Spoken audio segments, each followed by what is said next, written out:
Coucou tout le monde, j'espère que vous allez bien. Aujourd'hui on se retrouve pour une nouvelle vidéo qui va être ma dernière vidéo de cette série Halloween qui se finit après Halloween parce que je suis à la bourre. Mais bon, c'est pas très grave parce que les vidéos peuvent quand même être vues en dehors du contexte. Donc vu que ça va être une vidéo très longue, vous pouvez aller prendre un petit rafraîchissement, des petits encas si vous voulez, parce que à mon avis ça va durer assez longtemps. Et du coup je vais commencer tout de suite parce que sinon on va en avoir pour la nuit. C'est parti! Au début des années 2000 à Angers, un des plus grands réseaux pédophiles est mis en lumière. Retour sur l'affaire du réseau pédophile d'Angers. Tout commence lorsque Margot, une jeune femme de 32 ans, appelle son avocate au sujet de son ex-compagnon. Elle lui raconte que lors de leur rapport sexuel, Eric avait un comportement assez particulier et que le sujet des enfants revenait très souvent et que parfois c'était ce sujet qui lui permettait de jouir pendant le rapport. Donc ça l'inquiète un peu et elle appelle son avocate pour envisager de prévenir la police. Son avocate valide sa démarche et Margot va donc à la police pour raconter les faits. Au départ elle est très craintive parce que forcément quand on va dénoncer quelqu'un on n'est pas très serein, mais elle raconte tout, que pendant le rapport sexuel les enfants revenaient très souvent et que c'était devenu quelque chose d'assez malsain. Au départ elle pense que c'est simplement un fantasme donc elle peut pas y faire grand chose, mais plus tard il va citer le nom de Marine. Et là, elle va comprendre que ce n'est pas simplement un fantasme. Si elle tilte, c'est parce que Marine, c'est le prénom de la petite fille d'un couple d'amis. Et elle sait que Marine aurait subi une agression sexuelle à Trélazé. Eric l'aurait emmenée dans une ancienne carrière d'ardoise. Et dans la voiture, il lui aurait demandé d'enlever sa petite culotte.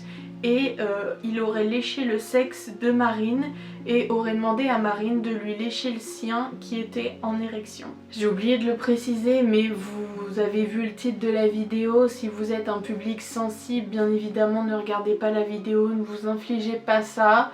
On encaisse chacun de façon différente et il y a des choses que je vais dire dans cette histoire qui sont complètement horribles, donc si vous savez que ça va être trop pour vous, bien évidemment ne regardez pas la vidéo.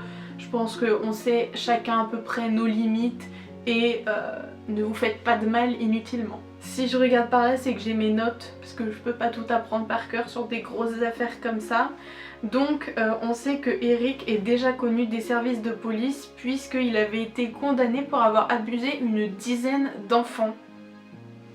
Je trouve que c'est déjà énorme, une dizaine d'enfants, dont ses propres enfants et des nièces à lui, donc on est sur de l'inceste et de la pédophilie, et pour ça il avait écopé de 4 ans de prison ferme et 1 an de mise à l'épreuve pour attouchement sur mineur. Et il avait raconté que quand il était avec un enfant, il ne pouvait pas s'empêcher de le toucher. Donc on voit que c'est un personnage qui est quand même assez déroutant. Sur les 4 ans, il n'en fait que 2 et il est en liberté conditionnelle. Il aurait globalement respecté son contrôle judiciaire, mais avec quelques dérapages qui ont été signalés.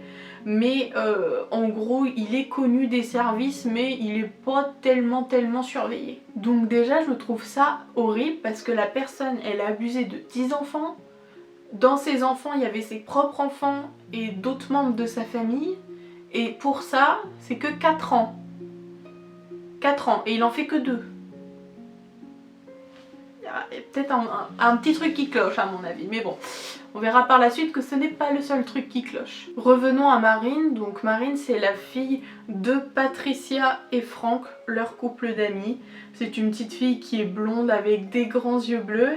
Et elle est connue des services sociaux puisqu'elle va commencer à avoir des comportements étranges lorsqu'elle est à l'école. En 1999, c'est la première sonnette d'alarme puisque la maîtresse remarque que Marine a un comportement complètement changeant. À des moments, elle est très joyeuse, elle joue avec ses camarades, etc. Et à d'autres moments, elle semble complètement absente et vide. Et également, elle remarque que pendant la sieste, Marine est très agitée et a tendance à se masturber. Alors on parle peut-être pas d'un acte sexuel, mais bon, elle doit avoir des gestes très évocateurs et à la sieste elle est très excitée, très nerveuse et la maîtresse comprend pas forcément pourquoi. L'aide maternelle, vous savez, quand il y a une classe de maternelle, il y a souvent la maîtresse et une aide et elle remarque également son comportement qui est étrange et va décider de lui poser des questions sur ses agissements et elle va raconter que c'est son papa qui lui fait ça pour l'endormir, qu'il vient le soir dans sa chambre et que parfois il porte une cagoule pour rigoler. Donc là l'institutrice elle comprend que c'est très grave et elle contacte immédiatement les services sociaux. Marine est entendue par un psychologue et elle raconte que ce n'est pas son père mais son grand-père maternel qui lui fait subir des attouchements et que sa petite sœur Inès en est aussi victime. Donc là on parle du grand-père maternel, je sais que le grand-père paternel sera mis en cause plus tard, mais pour l'instant c'est le grand-père maternel.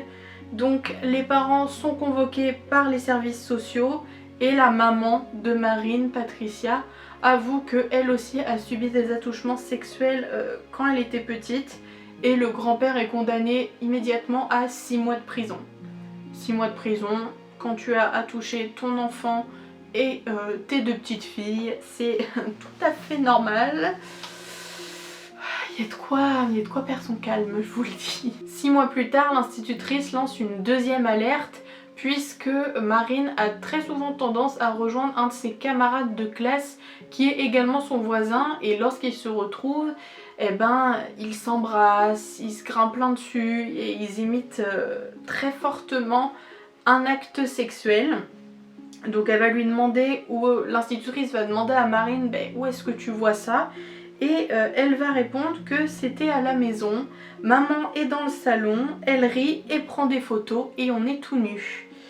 Donc là l'institutrice elle se dit il y a un très gros problème dans cette famille et prévient la police, mais en 2000 Marine change d'école et l'institutrice n'a plus aucune nouvelle. Le personnel social, je sais pas exactement quel type de métier c'est, va quand même faire un rapport et indiquer qu'il y a un climat incestueux dans cette famille et qu'il faudrait envisager un placement. Donc l'appartement de Franck et Patricia va être perquisitionné. Lorsqu'ils arrivent sur place, déjà ils voient que sur la porte il y a des grosses mouches noires, donc ça inspire pas du tout confiance. Et quand ils rentrent, l'appartement est très sale et il sent vraiment pas bon. Pendant la perquisition, Patricia va leur présenter des albums photos en leur disant « Voyez, il n'y a que des photos normales, il n'y a rien de compromettant ». Et Marine va se murer dans le silence, elle ne va plus rien dire et lorsqu'elle est réentendue, elle va dire qu'il s'est strictement jamais rien passé. Et pendant 1 an, l'enquête, il se passe plus rien, c'est le vide. En juillet 2001, la tante de Marine va prévenir la police et dire que Franck et Patricia maltraitent leurs enfants et ils vont être immédiatement placés en garde à vue. Pendant cette garde à vue, ils vont raconter que Eric a abusé de Marine. À mon avis, c'est une petite stratégie pour se dédouaner, dire ne vous occupez pas de nous, occupez-vous d'Eric qui est à côté, comme ça nous on nous oublie et tout va bien. Mais Marine est prise en charge par la brigade des mineurs, mais pour violence physique. Là, on n'a plus aucun rapport avec les attouchements sexuels ou quoi que ce soit. Là, c'est vraiment pour la maltraitance physique. Elle est prostrée, elle ne parle pas, elle semble mal nourrie. Donc il se pose alors la question du viol, mais Marine va dire que elle connaît Eric, mais qu'il lui a juste mis un crayon dans la bouche. Donc je pense qu'on a tous la métaphore du crayon dans la bouche. Et c'est aussi une stratégie à mon avis mise en place par les parents pour pouvoir éviter les problèmes si les enfants parlent. Bah non, je joue au docteur, je faisais du cheval. Mais bon, maintenant on sait ce qui se cache derrière ces métaphores. Suite à ça, les parents sont poursuivis pour maltraitance. Ils sont libres mais sous le contrôle judiciaire. Et les enfants leur sont retirés. Donc je pense que ça veut dire que la première fois quand il y a eu la perquisition etc. pour tout ce qui est attouchement, l'ancienne affaire, il n'y avait rien eu à mon avis. Ils ont dû avoir un contrôle mais c'est tout. Donc c'est assez énervant de voir qu'il a fallu aussi des violences physiques pour que les institutions se réveillent. Donc c'est quand même assez inquiétant pour la santé de l'enfant. Donc c'est là où on en est quand Margot va chez les policiers. 3 semaines plus tard, les policiers interpellent les parents de Marine et Eric. Eric va nier en bloc et il va dire que c'est une vengeance de la part de Margot qui est son ex-femme, je le rappelle. Et c'est Margot qui s'occupait de leurs 2 enfants il me semble. Vu que lui il faisait prison, pas prison, je pense qu'il avait quand même plus la garde de ses 2 enfants. Enfin bon, vu comment travaille le système social dans cette affaire, on sait plus trop ce qu'il en est. Mais voilà, il dit que c'est une vengeance de Margot et que lui de toute façon il signera pas son procès verbal parce qu'il n'a rien à voir là-dedans. Les policiers vont alors se concentrer sur les parents de Marine, spécialement Patricia la mère, et elle va confirmer les dires de Margot. Eric a bien abusé de Marine et de ses 2 autres enfants, mais également d'autres enfants qu'elle ramène de l'école. Certains enfants jouaient toute l'après-midi au docteur avec Eric. Qu'il est gentil ce Eric, il joue au docteur avec les enfants, c'est vraiment un brave homme. Et Patricia, elle affirme également que Eric n'est pas le seul homme qui venait chez eux et que Franck et Eric ramenaient d'autres hommes qui payaient pour violer les enfants.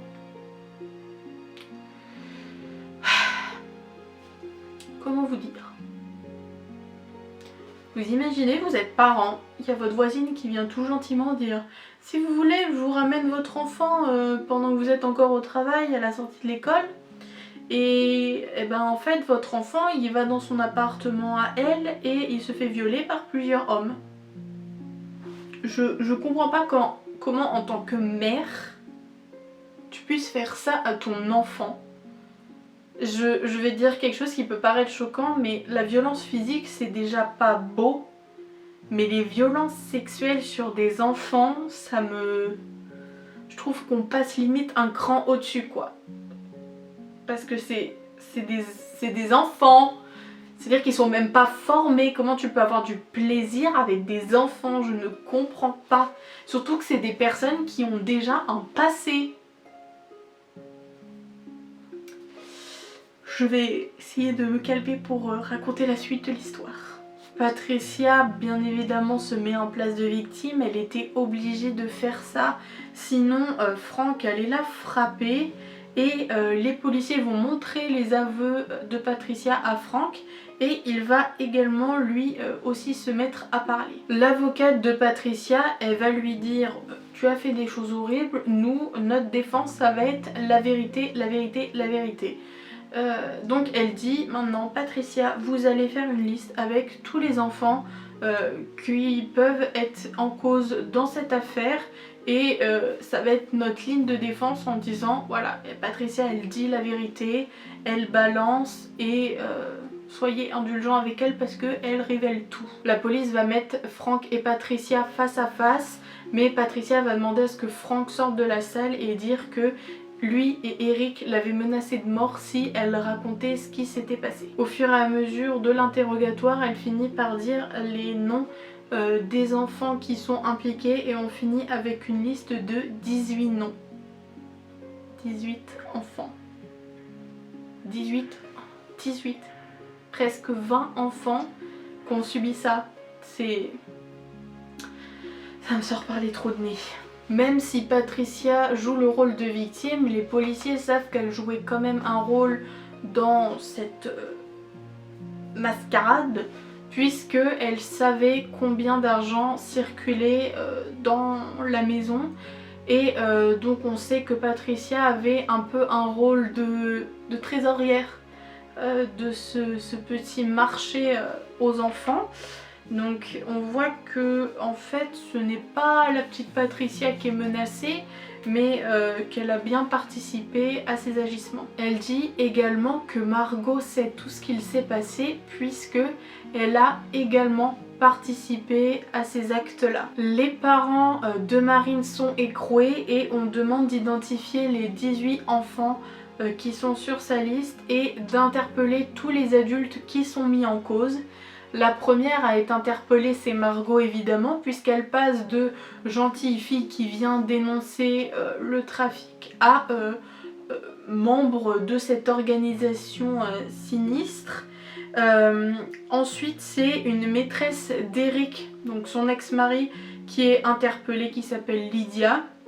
Ensuite, on a deux frères pédophiles qui ont déjà été condamnés, Didier et Philippe. Didier me terrifie, sa tête me terrifie, je sais pas pourquoi, cet homme me fait peur.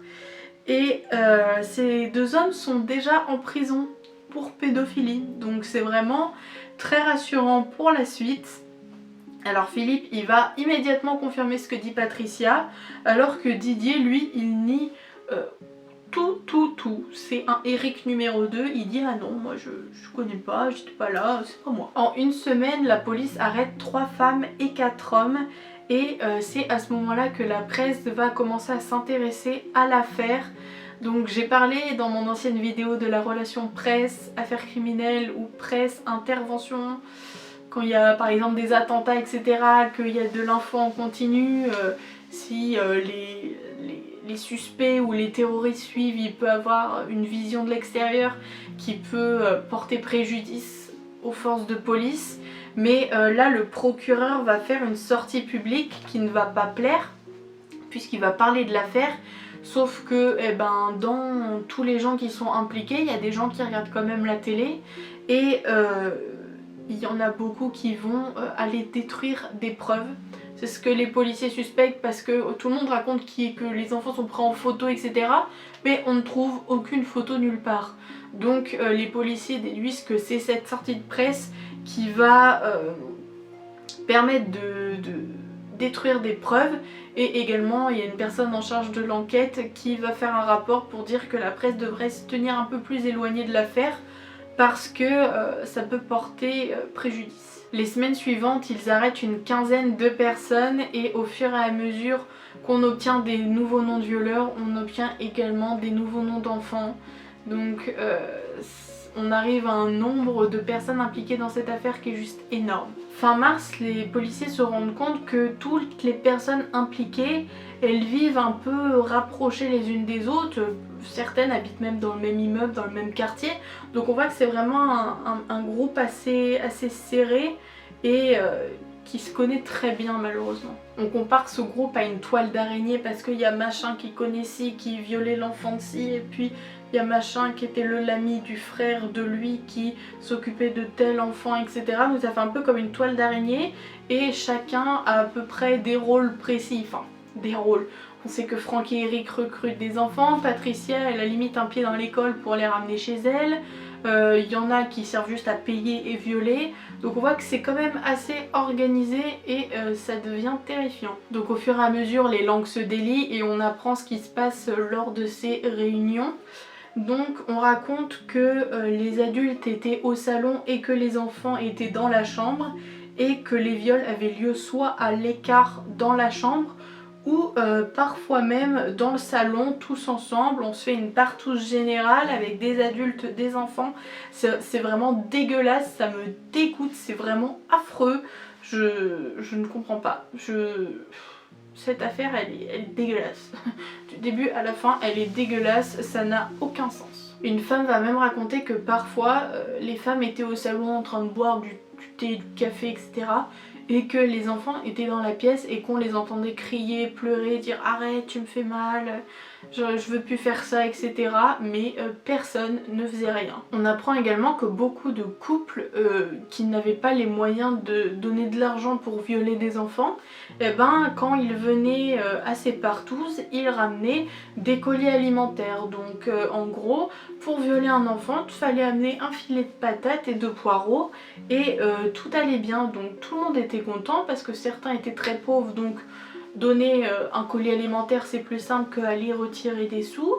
Et donc on voit que vraiment l'enfant c'est vraiment un esclave sexuel pour ces familles. Ça me fend le cœur pour eux. Vous imaginez des enfants échanger contre de la bouffe? Ça me fait énormément de peine pour eux. Enfin, déjà le truc est horrible, mais en plus les conditions dans lesquelles c'est fait c'est encore plus horrible et dégueulasse. Au fur et à mesure les adultes sont arrêtés et les enfants sont placés et auditionnés. On leur met un livre avec les différentes personnes impliquées pour qu'ils puissent les identifier. Et certains sont très gênés quand ils voient ces visages. Ils essayent de mimer ce que les gens font. Certains ils montent juste du bout du doigt comme ça vite fait. On voit que ça les met vraiment mal à l'aise de voir ces personnes en face d'eux. Certains racontent que le monsieur était tout nu ou que le monsieur et les enfants étaient tout nus. Et ça représente une dizaine d'enfants. Il y a même une phrase qui va choquer les enquêteurs où un des enquêteurs va demander à un enfant mais ta maman elle faisait quoi pendant ce temps-là? Et l'enfant il comprend pas trop, il fait bah il est dans la cuisine, elle compte l'argent maman. C'est normal, enfin il y a des gens qui viennent me violer, maman elle compte les sous, enfin on marche sur la tête, c'est très apeurant quand on voit qu'il y a des gens comme ça qui existent sur cette terre. Par la suite on apprend également qu'il y avait des partouzes qui avaient lieu dans un jardin ouvrier en banlieue d'Angers. Donc encore un jardin ouvrier, c'est à la ref, première vidéo, un pouce. Donc c'est dans un cabanon qui est complètement dégueulasse, enfin un cabanon de jardin quoi, où ils mettaient des matelas au sol, mais bon enfin déjà l'acte est dégueulasse, l'endroit est dégueulasse, tout est dégueulasse.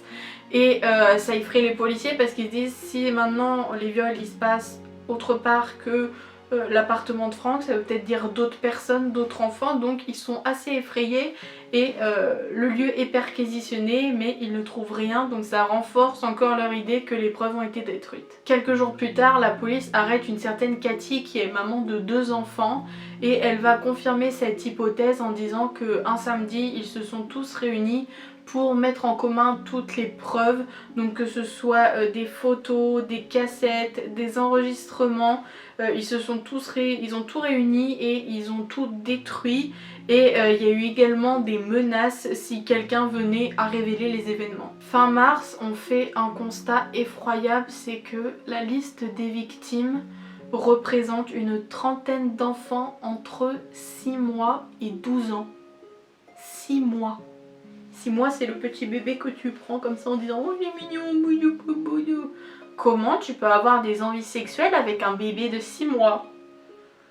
Je ne comprends pas et je crois que je ne veux pas comprendre et que je ne comprendrai jamais. Même si on arrive à arrêter beaucoup de gens et identifier beaucoup de coupables, il y a un mystère qui demeure, c'est que dans la fameuse boîte en fer où il y avait de l'argent, il y a quand même énormément d'argent et beaucoup sont très pauvres. Donc on comprend pas vraiment d'où vient cette grosse somme d'argent. Et donc l'hypothèse va naître de là qu'il y aurait des personnes plus riches qui profitent de ce trafic et qui seraient les têtes pensantes. Parce qu'on va être honnête, le groupe qu'on a là en ce moment, c'est des gens qui sont pas très fut-fut. C'est des gens qui ne brillent pas d'intelligence. Donc on se dit il y a peut-être des gens au-dessus qui sont plus épanouis socialement, qui ont plus d'argent, qui dirigent tout ça, donc ça va être une nouvelle hypothèse à creuser. En plus il y a une personne interpellée qui s'appelle Georges qui est papa, donc ses enfants étaient également victimes de ce trafic là et il raconte que certaines personnes venaient cagouler lors des partouzes. Donc ça renforce encore plus l'hypothèse qu'il y aurait ce qu'on appelle des notables. On parlerait d'une femme arabe d'un certain standing qui serait vêtue de cuir avec le tatouage d'une rose et un trait noir qui passe un peu comme ça en dessous. Dans la vidéo on parle également d'un tatouage d'un espèce d'aigle avec les ailes déployées, mais ça on n'en dit pas plus. On parle également d'une personne qui aurait une grosse cylindrée. Une personne d'origine maghrébine qui servait de portier videur et qui récoltaient l'argent, mais malheureusement la police n'a aucune piste et n'arrive pas à les identifier. Certaines personnes vont même accuser une assistante sociale qui aurait menacé de retirer leurs enfants s'ils parlaient à la police, et cette personne ce serait l'ex-épouse de George, donc qui est justement assistante sociale, et les enquêteurs pensent donc que c'est une des têtes pensantes du réseau. Elle est arrêtée mais elle nie en bloc, elle dit mais moi j'étais même pas au courant que mes enfants étaient abusés, enfin vraiment j'ai rien à voir là-dedans, c'est pas moi. Malheureusement ces deux petites filles vont dire que c'est son papa et sa maman qui faisaient des choses. Elles disent qu'elles ont joué au cheval sur des monsieur nus, encore une fois des métaphores. Donc on se demande si les parents sont pas passés par là pour faire des petites allusions à leurs enfants pour être sûr qu'il n'y ait rien qui sorte au moment des interrogatoires. Mais bon, on comprend très vite que ces comparaisons, ça veut dire ce que ça veut dire quoi.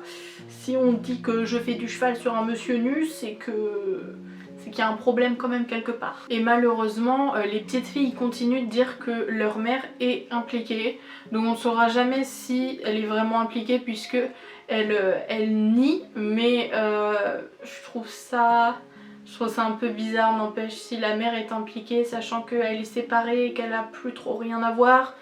Elle est assistante sociale quand même, enfin je trouve ça ouf si c'est vraiment elle est assistante sociale et le week-end elle va violer ses enfants dans un appart, enfin ça me semble irréel. Et donc au fur et à mesure du temps, plus personne fait référence à cette fameuse assistante sociale et le juge il décide d'organiser une confrontation entre le couple, George et l'assistante sociale. Et là, George, il va innocenter Stéphanie, l'assistante sociale qui est également son ex-femme, et le couple va se rétracter, donc là, il n'y a plus aucune piste. Le 17 janvier 2003, il y a un petit garçon qui s'appelle Boris qui va aller à la brigade des mineurs avec sa maman, puisqu'il a reconnu l'appartement de Frank à la télé, mais il affirme qu'il est juste allé avec son père et la nouvelle compagne de son père, mais qu'il s'est rien passé là-bas. Pour en avoir le cœur net, sa mère l'emmène à la brigade des mineurs où il va être entendu.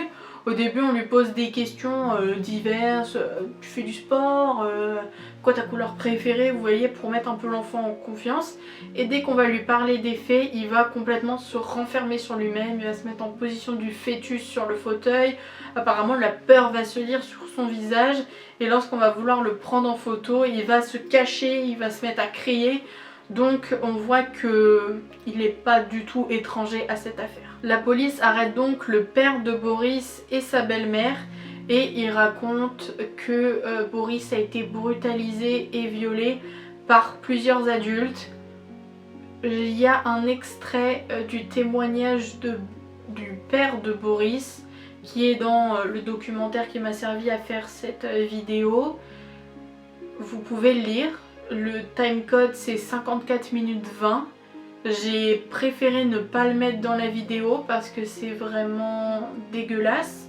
C'est un langage très cru pour des événements si terribles. Donc si vous voulez aller le regarder, voilà, c'est le fait entrer l'accusé à 54 minutes 20. Si vous voulez pas, on va continuer. Et donc pendant ce moment-là, pendant qu'il se faisait violer et brutaliser, Boris criait, il demandait à son père de venir l'aider, mais son père ne bougeait pas du tout. Il y a un truc qui est horrible dans cette affaire, c'est qu'on voit que les parents savaient mais ne faisaient strictement rien. Ils entendaient leurs enfants pleurer, crier, se débattre, enfin... Je comprends pas comment on peut faire des enfants et les abandonner à tel point, enfin je trouve ça invraisemblable. Là la police elle va avoir un petit problème, c'est qu'elle va se retrouver avec tellement de gens, de liens, de choses qu'elle va être perdue et elle va même devoir utiliser un logiciel spécial qui s'appelle Anacrim où en fait on rentre des données à l'intérieur et ça fait des espèces de cartes mentales et lorsque le schéma sort on voit que c'est vraiment Marine, le noyau central, et que de Marine il y a tout part. Je vous mettrai une photo là. Hop, extrait de Faites entrer l'accusé, la photo d'Anacrim, boum. Et vraiment c'est... On voit, c'est horrible, tu vois ce petit bonhomme là où tu te dis ça c'est Marine et tous les traits qui partent d'elle, tu te dis mais comment ça a pu se passer? Donc on voit que ce groupe d'individus sont des gens qui se ressemblent. Je vais prendre mes notes parce que il y a plein d'adjectifs pour les caractériser. Donc déjà ils ont très peu d'activités professionnelles, beaucoup n'ont pas de travail. Ils ont peu de relations avec l'extérieur si ce n'est leur groupe de pédophiles. Ils font partie du quart-monde. Donc le quart-monde, c'est les gens les plus pauvres dans un pays développé. Il me semble que c'est ça la définition exacte. Donc là on revient à très peu de revenus. Ils vivent dans une misère économique puisqu'ils vivent principalement que d'aide sociale, mais également une misère affective, intellectuelle. Certains sont acculturés, donc ils ne savent même pas les questions basiques, couleur du drapeau national, qui est le président. Ils sont complètement coupés du monde. Certains sont analphabètes, ils ont fréquenté des centres pour enfants ou adolescents difficiles. Et certaines familles avaient jusqu'à 15 intervenants sociaux dans leur famille. Donc on se demande comment des familles qui ont pu passer entre les mailles du filet étaient aussi suivies. Enfin, ça va être un des arguments de l'avocat justement. Il va dire mais c'est pas de la faute des pédophiles en fait, c'est de la faute de l'assistante sociale qui a rien fait. Bon, c'est un petit peu abusé, mais c'est un petit peu vrai aussi. Enfin, comment une famille qui est suivie par 15 personnes, et ben les 15 personnes elles voient pas qu'il y a un problème dans le foyer. C'est assez déroutant. D'ailleurs les journalistes vont essayer d'enquêter sur ce point de l'affaire, les assistantes sociales etc.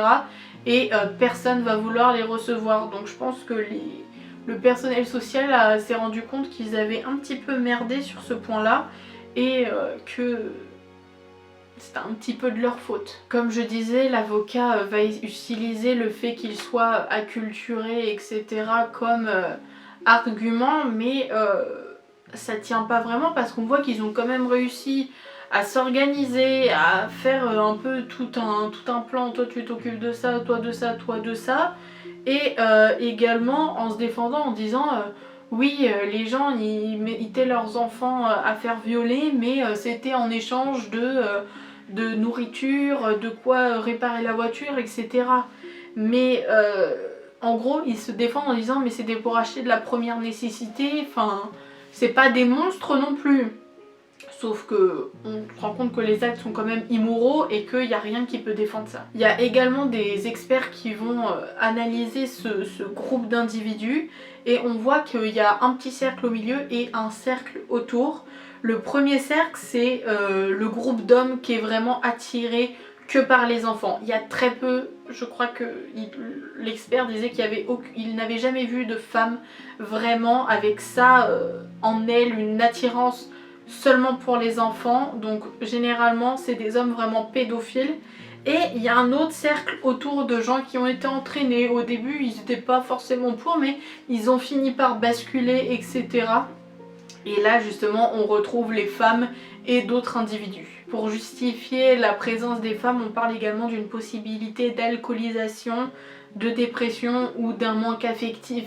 Si par exemple vous vivez avec votre mari et votre mari il jouit qu'en pensant à des enfants, et ben certaines qui sont pas très fut-fut vont se dire bon ben si je participe avec mon mari peut-être qu'on retrouvera une vie sexuelle, etc. Je sais que c'est affreux dit comme ça, mais c'est ce qui a pu être comment dire, un tremplin à ce qu'elles agissent de cette façon. Concernant les enfants, ils sont examinés et on voit que les traumatismes sont importants. Certains sont très agités, d'autres au contraire sont très stupéfaits, ils regardent un peu partout en mode qu'est-ce qui se passe. Il y a également des phobies, des peurs nocturnes, des troubles du comportement alimentaire qui se créent. Il y a même un enfant qui ne peut plus manger avec une fourchette parce qu'il y a un corps étranger qui rentre dans sa bouche. Donc on voit que vraiment ces petits enfants ils sont vraiment marqués par ces actes ignobles et que des choses qui peuvent sembler on peut dire oui l'enfant il est juste triste par rapport à ce qui s'est passé. Là l'enfant ne peut même plus manger avec une fourchette, donc on voit que c'est vraiment pas futile, juste oh il va pas très bien mais sinon ça va aller mieux dans quelques jours, quelques mois, quelques années. Là on voit vraiment que c'est brutal et c'est également c'est également dangereux puisque les enfants entre eux commencent à reproduire ce qu'ils faisaient avec leurs parents. Notamment un jour il y a une de personnes responsables du centre où ils sont placés qui appelle justement l'assistante sociale dont je vous ai parlé avant, Stéphanie, et elle dit écoutez, vous devez venir au plus vite, votre fille vient de subir des attouchements de la part d'un autre petit garçon qui fait partie des victimes de cette affaire là.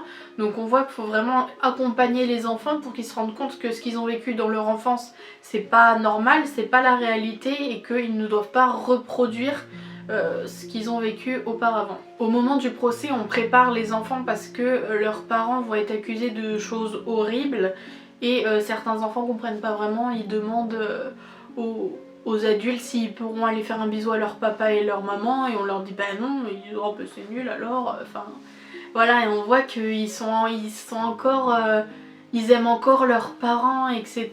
Et ça me fait penser un peu à l'affaire Gabriel Hernandez, je crois. Il y a un docu sur Netflix où c'est un petit garçon qui s'est fait battre par sa mère et son beau-père et en fait quelques jours, il lui rétamait la gueule pour de vrai. Vraiment, c'est, si vous voulez en savoir plus, allez sur Netflix, mais je me rappelle que quelques jours avant de mourir, parce qu'il finit par succomber au coup de sa famille, il va quand même faire un bricolage à sa maman en disant qu'elle est belle, etc.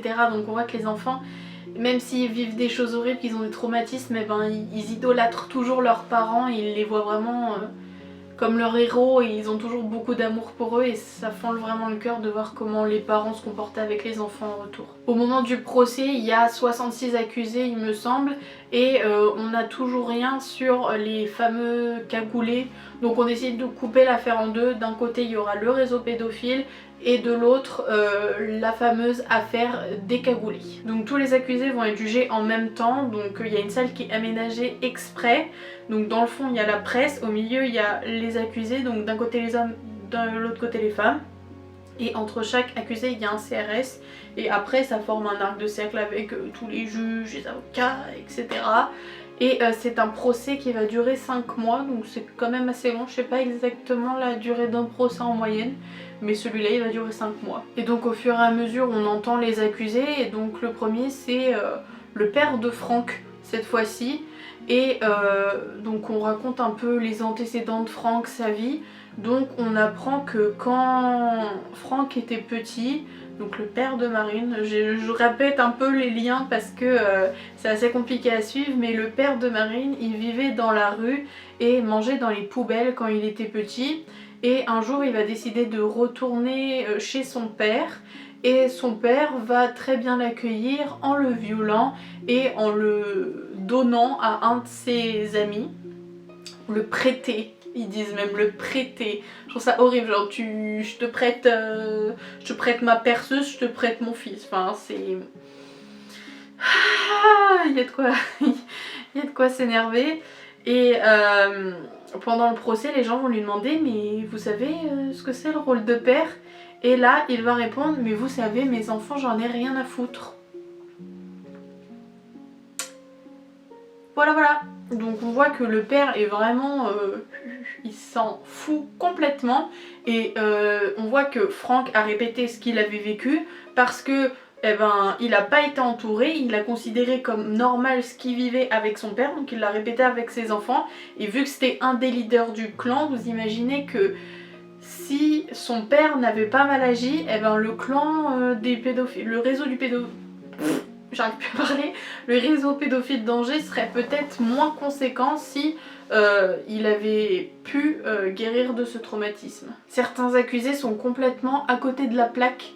On va leur dire vous avez violé 3 enfants? Oui, 3 enfants. Mais non, vous en avez violé 5. Oui, 5.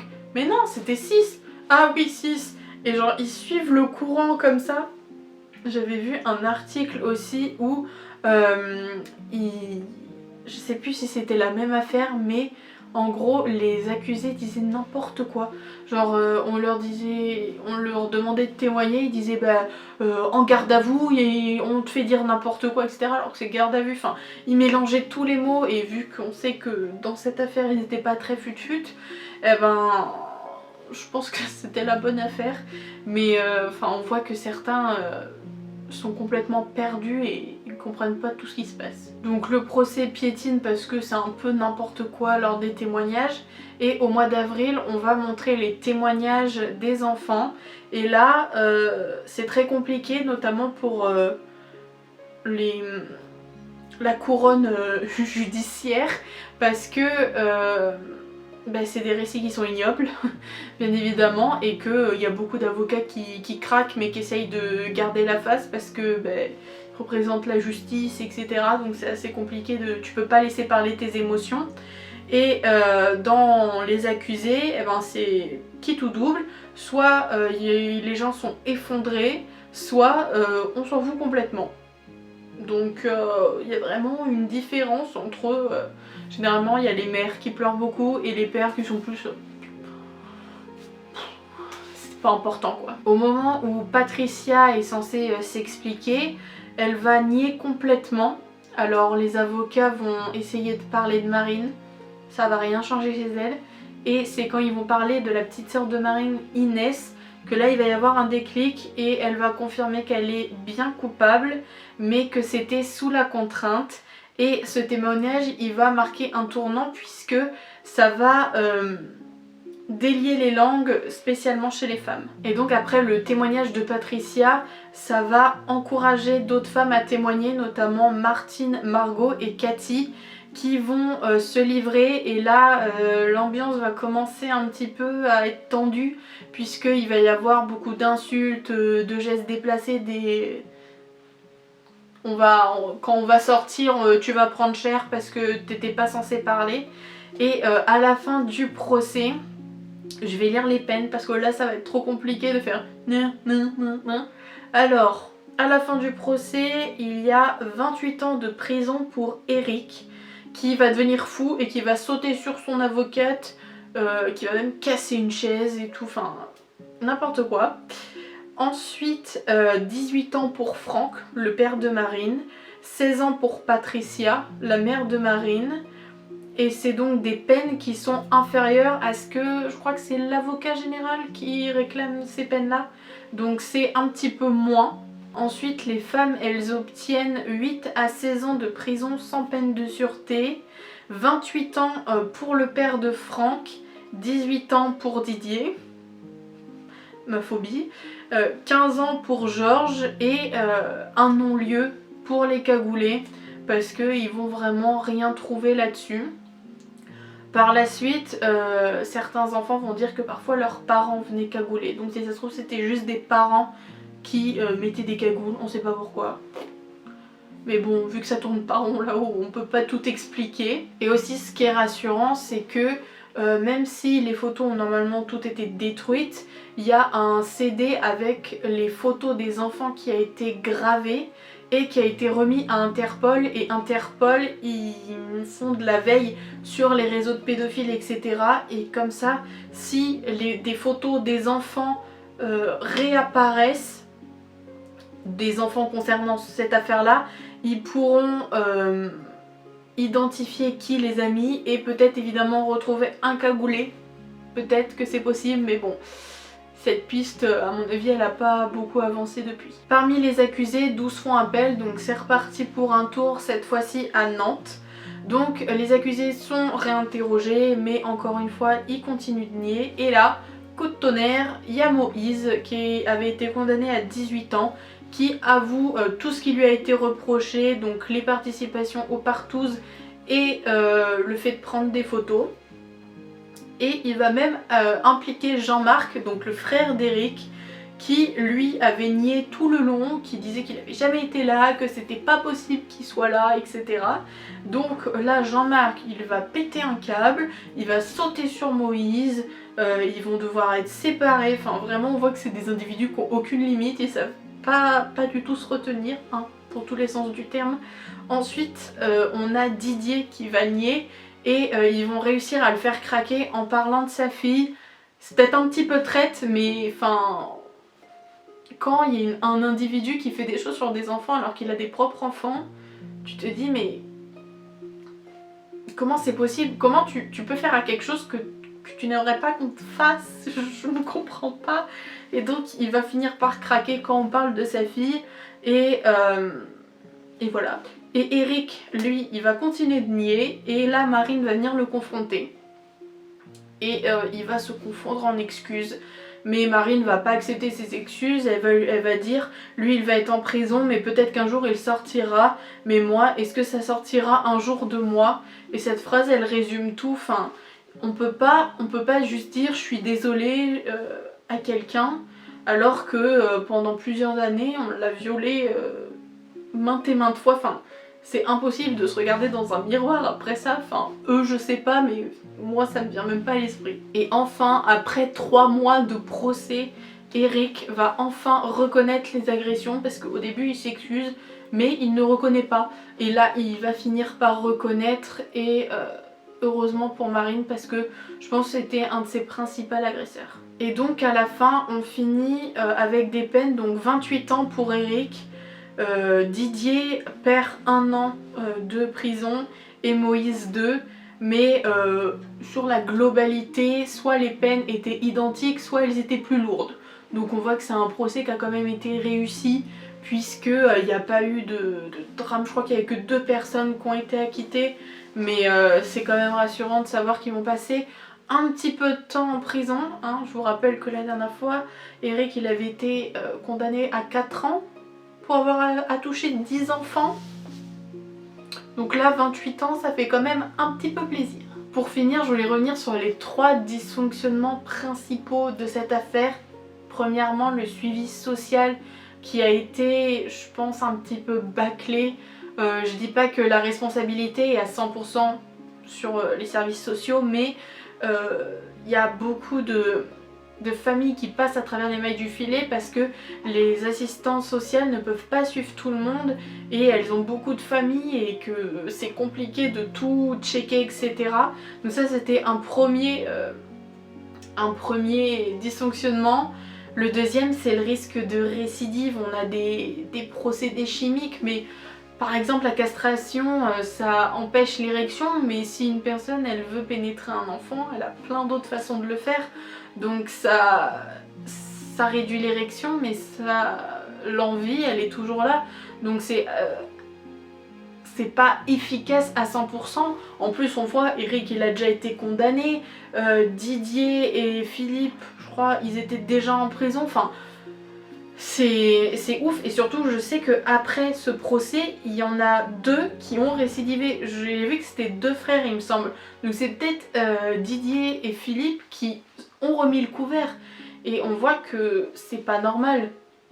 Et je crois même que dans cette affaire quand ils ont remis le couvert on a dit à la mère de l'enfant en même temps vous emmenez votre enfant chez des pédophiles, c'est vous qui cherchez la merde. Et qu'est-ce qu'ils font dehors alors? C'est des pédophiles, enfin imaginez, là, vous rencontrez une personne, vous vouliez d'amitié avec elle, etc. Et puis là vous apprenez qu'en fait il vient de violer votre enfant dans votre dos, enfin c'est quand même ouf qu'on accuse la mère alors que à un moment ça va se contrôler les gars, enfin c'est toujours les questions actuelles hein, mais bon. Et enfin les dernières c'était est-ce que les peines sont suffisantes? On voit beaucoup souvent sur les réseaux sociaux des comparaisons, il viole une petite fille, il attend de prison, il trafique de la drogue, il attend ans de prison, etc.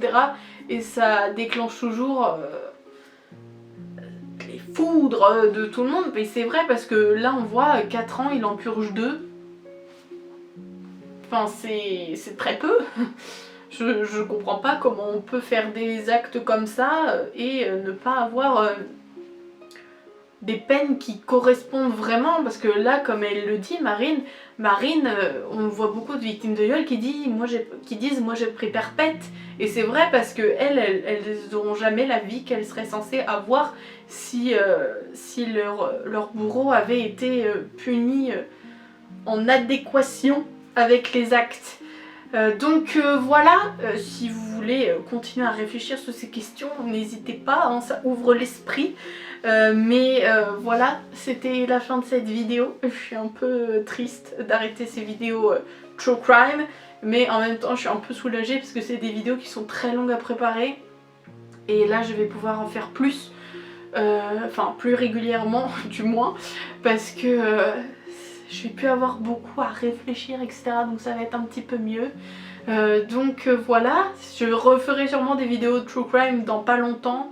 Enfin, si, dans un petit peu longtemps quand même, on va faire une petite pause. Mais voilà, ça va être des vidéos un petit peu plus légères où vous pourrez apprendre à me connaître. Donc voilà, merci de m'avoir écouté. N'hésitez pas à mettre un petit pouce et à vous abonner. Et moi, je vous fais plein de bisous et je vous dis à la semaine prochaine. Mouah.